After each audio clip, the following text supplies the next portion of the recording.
It has been a historic day for the Kamala Harris campaign, and I want to break down all of the gains that our favorite pro-democracy candidate has made. So earlier in the day, we got a brand new poll from Ann Seltzer, not only one of the highest quality pollsters in Iowa, but she's one of the highest quality pollsters in the country. And this poll showed VP Harris ahead by 3 points in Iowa. Now, I'm going to be 100% honest, I still think that Trump wins Iowa, but if the end results are anywhere near this Ann Seltzer poll, we are in a good position, but we can't get complacent. You still have to go vote. But off the back of that momentum, VP Harris then went on Saturday Night Live and performed in front of 5 to 7 million people, where she gave a great closing message. Now, we are in a good position heading into Tuesday, and I want to break it down for you lovely folks. Make sure you drop a like and make sure you subscribe. A lot of people are telling me they thought they were subscribed, but they aren't or glitched out, so make sure you are subscribed below. And before we jump in with Kamala Harris's Saturday Night Live performance, I do want to show you this article that reads,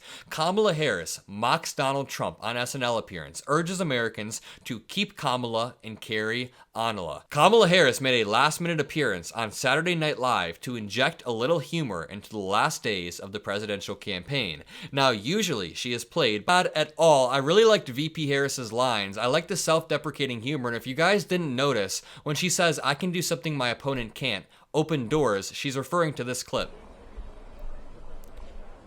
He literally almost slips, opening this door. I can just watch this endlessly. So not only did VP Harris get some self-deprecating punches in there, saying that, do I really laugh like that? That's a really good line, but she also made jokes about Donald Trump and delivered a message to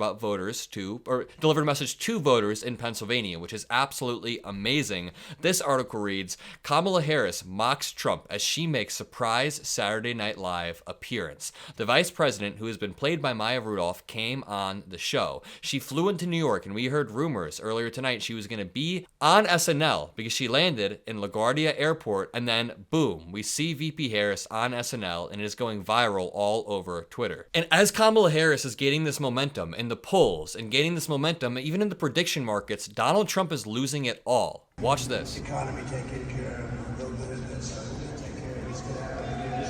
We're going to do that. We're going to do that.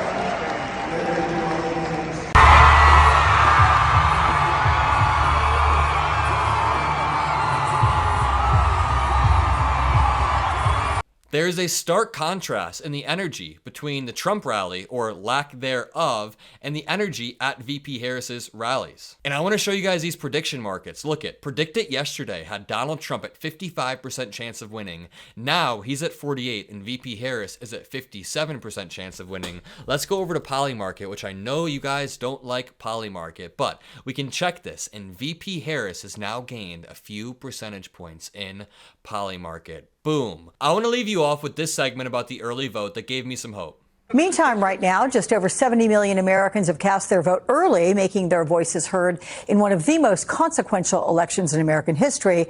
As we all tick down to Tuesday, here with us now to understand how the early vote is registering is Target Smart's Tom Bonnier. Tom, we're going to have you throughout this show, and I'm very glad for that. So first, quick question to you. Any conclusions we can draw so far nationally? Yeah, well, when we look at these 70 million votes, there are some surprises in there.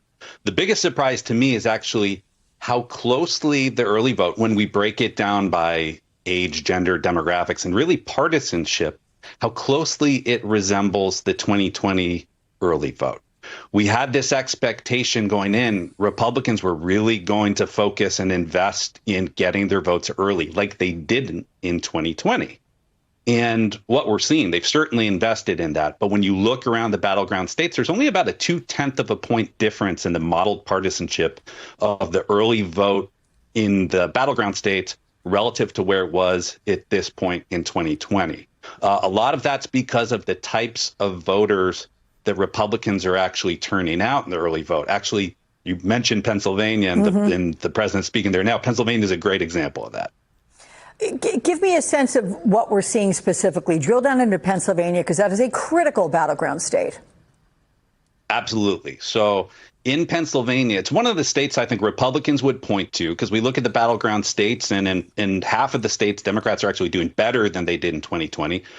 Republicans point to Pennsylvania, where they've invested heavily, and they say, look, we're increasing our vote share among the early vote. And that's absolutely true. They are getting more of their voters out there than they did 4 years ago. But when we look at who those voters are, they're not creating new votes. Almost half of the Republicans who have voted already in Pennsylvania just voted on election day last time around, something we call cannibalization of election day vote.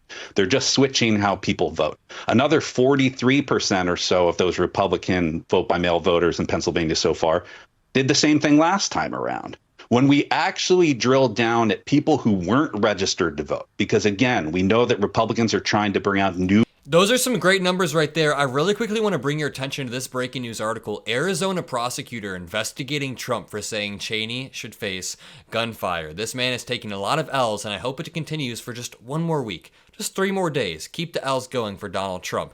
Arizona's top prosecutor, a Democrat, said on Friday that her office was investigating whether Republican presidential candidate Donald Trump violated state law for suggesting a prominent critic should face gunfire in combat. Donald Trump has since doubled down on these comments, saying she's a radical war hawk. Who cares? Let's put her with a rifle standing there. And let me know what you guys think of that in the comment section below. Drop a like, subscribe. Have a great rest of your day. I'll see you in the next one.